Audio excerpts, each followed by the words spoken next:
Jusqu'au dernier moment, Hassan Nasrallah n'était pas au courant de l'attaque du 7 octobre. Il n'aurait été informé des plans du Hamas que 30 minutes avant le début de l'offensive terroriste, selon des informations obtenues par le Figaro. C'est à ce moment-là que Yahya Sinwar, dirigeant du Hamas dans la bande de Gaza, a demandé à Saleh El-Arouri, numéro 2 du groupe terroriste, d'informer le dirigeant du Hezbollah. Une information qui viendrait confirmer que l'attaque du 7 octobre est une initiative du Hamas uniquement et que ses partenaires principaux, l'Iran et le Hezbollah, n'étaient pas au courant de ce qui allait se passer.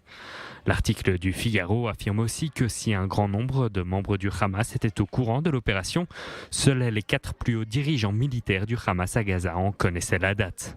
Un secret gardé pendant 2 ans, temps de préparation de l'opération.